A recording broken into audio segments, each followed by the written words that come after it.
మీ business ఏదైనా మీ ఊర్లో promotion చేయాలంటే అది సుమన్ టీవీతోనే సాధ్యం. ఇప్పుడే సంప్రదించండి.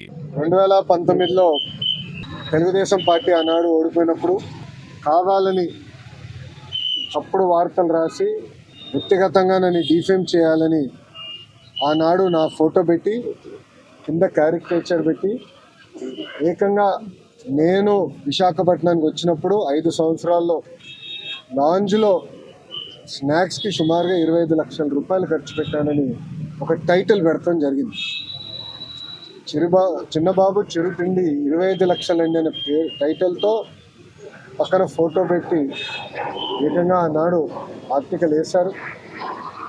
ఆ రోజు నుంచే నేను సాక్ష్యమైన పోరాటం మొదలుపెట్టాను. ఎవరన్నా కానీ మీడియా మిత్రులు కానీ ఎవరన్నా కానీ ఒక ఆర్టికల్ వేసేటప్పుడు ఫ్యాక్ట్స్ అని వెరిఫై చేసుకోవాలి.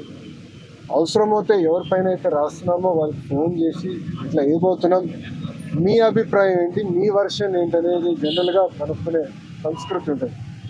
కానీ అలాంటిది ఏం చేయకుండా కావాలని నన్ను కించపరిచే విధంగా ఆ ఆర్టికల్ వేసి ఆ రోజు పబ్లిష్ చేస్తాం జరిగింది. దానిపైన నేను సుమారుగా గత 6 సంవత్సరాలుగా నేను పోరాడుతున్నాను. ఇది 7వసారి నేను ఈ కేసు పైన విశాఖపట్నానికి వస్తాం. ఆ రోజు ద వీక్ అని వీక్లీ మ్యాగజైన్ కూడా ఆర్టికల్ వేస్తే నేను వాళ్ళకి నోటీస్ పంపించి ఆధారాలతో సహా, ఎందుకంటే ఏ డేట్స్ అయితే ఆర్టికల్ వేశారో ఆ రోజు నేను విశాఖపట్నంలో లేదని కూడా నేను నిరూపిస్తాం కూడా జరిగింది. అది తెలుసుకుని వాళ్ళు ఏకంగా రిజైండర్ వేసి క్షమాపణ కూడా కోరుకోవడం జరిగింది. నేను గతంలోనే చెప్పాను, 2014 నుంచి 19 కానివ్వండి, ఇప్పుడు కూడా అంటే గడిచిన 18 నెలలు కానివ్వండి, నేను విశాఖపట్నానికి వచ్చినప్పుడు ప్రభుత్వం నుంచి టికెట్ తీసుకోవట్లేదు, ప్రభుత్వ గెస్ట్ హౌస్లో నేను ఉండట్లేదు. నేను వాడే వాహనాలు 2 వాహనాలు కూడా ప్రభుత్వ వాహనాలు కాదు. ఆ డీజిల్ ఖర్చు కూడా నాదే. నేను తాగే వాటర్ బాటిల్ కానీ ఎవరికి కాఫీ కూడా ఎయిర్పోర్ట్లో లాంజ్లో ఒక 5 నిమిషాలు నాయకులు మాట్లాడాలంటే లాంజ్లో కాఫీ పౌడర్, వాటరు, చివరికి మగ్గు కూడా నాదే. ఎందుకంటే నాకు ఇది మా తల్లి నాకు నేర్పించిన సంస్కృతి. మనం ప్రజాస్వామ్యంలో ఉన్నాం. ప్రజలు పవిత్రమైన బాధ్యత మనకు పెట్టారు. వాళ్ళు ఏ నమ్మకంతో అయితే మనకు గెలిపించారో ఆ నమ్మకం నిలబెట్టుకోవాల్సిన బాధ్యత మనందరిపైన ఉంటుంది. ఏమున్నా ఖర్చులు కుటుంబం పరంగా మేము బనాయిస్తాం.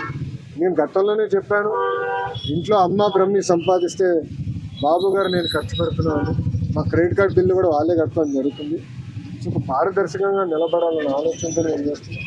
ఇక్కడ మీడియా మిత్రులు కూడా తెలుసు, నేను ఎప్పుడు విశాఖపట్నం వచ్చినా గవర్నమెంట్ ప్రోగ్రామ్స్ వచ్చినా కూడా నేను తెలుగుదేశం పార్టీ కార్యాలయంలో ఆనాడు పాదయాత్రకు వాడిన బస్సులోనే నేను పడుకుంటా పొద్దున్నేసి కార్యకర్తలు కలిసిన తర్వాతనే ఏ కార్యక్రమానికి అయితే నేను బయలుదేరడం కూడా మీరందరూ చూసుకోవడం జరుగుతుంది.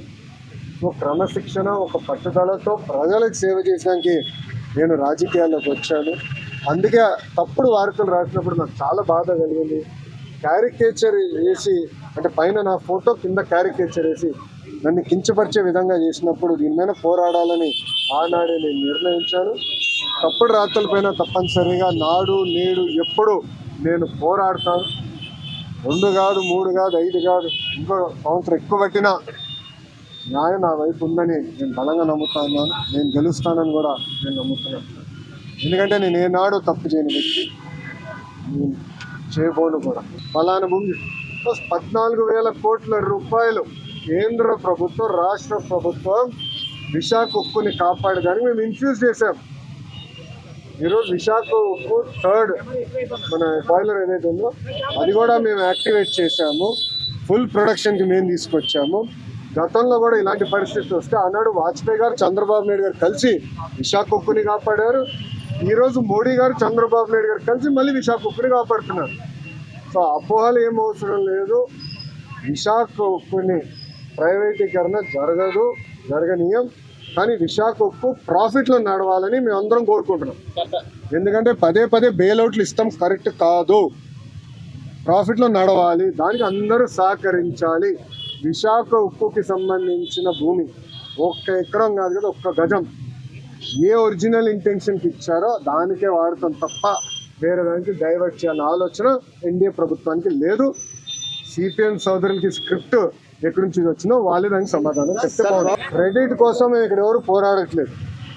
పని చేసేదానికి ప్రజలకి పెద్ద ఎత్తున ఉద్యోగాలు ఉపాధి కల్పించడానికి మేము అహర్నిశలు కష్టపడుతున్నాము.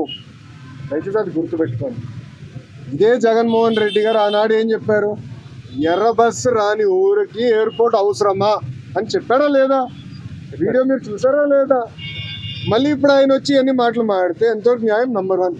నంబర్ 2, ఆనాడు జిఎంఆర్కి సుమారుగా 2600 ఎకరాలు కూటమి ప్రభుత్వం అందజేసింది. నన్ను అడిగితే అది ఇంకా తక్కువ. ఒక్క హైదరాబాద్ ఎయిర్పోర్ట్కి 5000 ఎకరాలు ఇచ్చాం. ఆనాడు ఇదే పెద్ద మనుషులు ఏమన్నారంటే హైదరాబాద్ ఎయిర్పోర్ట్కి 5000 ఎకరాలు అవసరమా, ఎయిర్పోర్ట్కి 5000 ఎకరాలు అవసరమా? ఈరోజు మీరు హైదరాబాద్ ఎయిర్పోర్ట్ చూడండి, అదే సమయంలో బెంగళూరు ఎయిర్పోర్ట్ చూడండి. ఈరోజు బెంగళూరు సిటీ 2వ ఎయిర్పోర్ట్ కోసం ఎత్తుకుతున్నారు. కానీ అదే హైదరాబాద్ రాబోయే 100 సంవత్సరాలు కూడా కావాల్సిన డెవలప్మెంట్కి భూమి రెడీగా ఉంది. ఇదే టెర్మినల్ ఇంకొక మిర్రర్ కాపీ అటు పక్కన చేయొచ్చు. సో అలా ముందు చూపుతో ఒక విజన్తో చంద్రబాబు నాయుడు గారు ఆనాడు చూశారు. జగన్మోహన్ రెడ్డి గారు అధికారంలోకి వచ్చిన తర్వాత జిఎంఆర్కి ఇచ్చిన భూమి కూడా వెనక్కి తీసుకున్నాడు. సుమారుగా 600 ఎకరాలు వెనక్కి తీసుకున్నారు. కూటమి ప్రభుత్వం తిరిగి వచ్చిన తర్వాత ఆ భూమి మళ్ళీ జిఎంఆర్కి తిరిగి ఇచ్చారు. ఎందుకు ఇచ్చారు మనం చెప్పాలి. కేవలం ఒక ఎయిర్పోర్ట్లో ఫ్లైట్లు ల్యాండ్ అవుతాము, ప్యాసింజర్స్ దిగుతాం, ప్యాసింజర్స్ ఎక్కి వెళ్ళిపోతాం కాదు. లార్జర్ ఎకో సిస్టమ్ అనేది చాలా చాలా అవసరం. లార్జర్ ఎకో సిస్టమ్ అంటే MRO engine maintenance, under body maintenance, paint shop, ఇవన్నీ ఎకో సిస్టమ్ ఏర్పాటు చేస్తేనే పెద్ద ఎత్తున మన పిల్లలకి ఉద్యోగాలు ఉపాధి కల్పించగలుగుతాం. ఆ లక్ష్యంతో ఆ భూమి కూడా తిరిగి వాళ్ళకి ఇచ్చి ఎంఆర్ఓ ఏర్పాటు చేస్తున్నాం. మొన్న నేను వచ్చాను, అశోక్ గజపతి రాజు గారి దయ వల్ల మానసాస్తో జిఎంఆర్ ఒప్పందం చేసి ఒక వరల్డ్ క్లాస్ ఏవియేషన్ యూనివర్సిటీ కూడా కడుతున్నాం. సో ఒక ఎకో సిస్టమ్ మొత్తం ఏర్పాటు చేస్తున్నాం. భయా క్రెడిట్ కావాలంటే వాళ్ళు తీసుకోమనండి, అది నో ఇష్యూ. దాంతోపాటు టీపీఎల్ రద్దు చేసామని క్రెడిట్ తీసుకోమనండి. అమర్ రాజని ఆంధ్ర రాష్ట్రం తరిమేసామని క్రెడిట్ తీసుకోమనండి. ఆనాడు అనేక కంపెనీల పైన లేబర్ అని, మన పొల్యూషన్ అని, అంతెందుకు మా అధ్యక్షులు వాళ్ళకి కమర్షియల్ కాంప్లెక్స్ అన్ని పర్మిషన్లు ఉన్నా కూడా పగలగొట్టారు కదా, ఆ క్రెడిట్ కూడా తీసుకోమని భయ్, నో ప్రాబ్లం. అందుకే మీరు చూస్తే నేను ఇండియన్ ఉమెన్ క్రికెట్ టీంని మీరందరూ గుర్తించిన ముందర నేను కలిసేవాళ్ళు.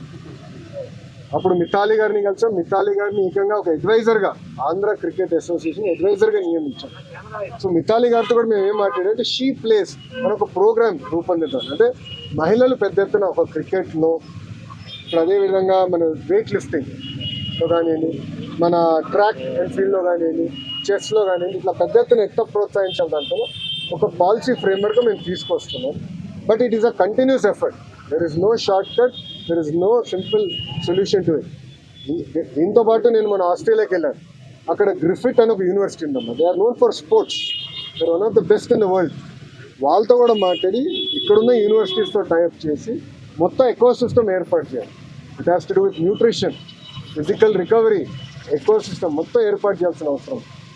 ఐ అగ్రీ, మనం చేసుకుంది సరిపోదు. 100% మనం చేస్తుంది నాట్ మోర్ దెన్ 10-12%. కానీ కూటమి ప్రభుత్వం కనీసం గుర్తిస్తుంది. శ్రీచరణిని గుర్తించింది, లైన్ క్రికెటర్స్ని గౌరవ ఉప ముఖ్యమంత్రి గారు గుర్తించారు. ఇట్లా నేను కొంతమంది గుర్తిస్తున్నా. చేసి వాళ్ళు కూర్చోబెట్టి వాళ్ళు గతంలో పడిన కష్టాలు ఏంటి, అది వేరేకి అంటే వేరే పిల్లలు ఇబ్బంది పడకుండా ఎట్లా చేయాలి, ఎకో సిస్టమ్ ఎట్లా ఏర్పాటు చేయాలి వాళ్ళు కనుక్కొని we are trying to create an eco system. అది ఓవర్ నైట్ అవుతా అవుతుంది. బికాజ్ లాడ్ ఆఫ్ సార్ మహిళలను ఉద్దేశించి కూటమి ప్రభుత్వం స్త్రీ శక్తి ఉచిత బస్సు పథకాన్ని తీసుకొచ్చింది. అయినప్పటికీ చాలా వరకు కూడా బస్ సెంటర్లో బస్సులు నిలపకపోవడం వల్ల గర్భిణీలు కూడా బస్సులు వెనక పరుగులు తీయాల్సినటువంటి పరిస్థితి వస్తుంది. ఒకవైపు చూసుకుంటే డీటెయిల్స్ మాకు ఇవ్వండి సార్. ఆ డీటెయిల్స్ మాకు ఇవ్వండి. ఎక్కడ ఆగట్లేదో కొంచెం డీటెయిల్స్ ఇస్తే వీళ్ళు కరెక్ట్. అంతేగాని ఆపాలనేది రూల్ ఉంది, వీళ్ళు కరెక్ట్. ఇక్కడ నుంచి మేజర్ రహదారులకి సిటీ నుంచి highway connectivity, roads expansion, cleaning up అదంతా జరుగుతుంది. ఆల్రెడీ విశాఖ అంటే సిటీ నుంచి మేజర్ రహదారి అంటే హైవేకి వెళ్ళేదాన్ని కనెక్టివిటీ ఫస్ట్ క్లియర్ చేయాలి. అది ఏం చేస్తుంటే విశాఖపట్నం ఎకనామిక్ రీజియన్ మీటింగ్ అయిన తర్వాత గౌరవ ముఖ్యమంత్రి గారు విఎంఆర్టీ మన ఐఎస్ అధికారులకి ఏం చెప్పారంటే శాసనసభ్యులతో కూర్చొని మీరు ప్లాన్ చేసి ప్రెజెంట్ ఇట్ అని కూడా చెప్పారు. ఆ బాటిల్ నెక్స్ విల్ క్లియర్. వచ్చి నేనేమంటానండి, with all fairness, Shamshabad airport open అయినప్పుడు రింగ్ రోడ్ ఇంకా పూర్తి అవ్వాలి. పని ప్రారంభించాం. అలాంటి ఇబ్బందులు లేకుండా వీఆర్ ట్రైన్ టు ఫినిష్ ఎవరికి. But there will be areas to improve. కొన్ని బాటిల్ నెక్స్ కొత్త వస్తాయి, మనకి తెలియని బాటిల్ నెక్స్ కొన్ని ఏర్పడితే అక్కడ ఫ్లైఓవర్లు వేయాలి, ఇవన్నీ చేయాలి. ఇది నిరంతర ప్రక్రియ.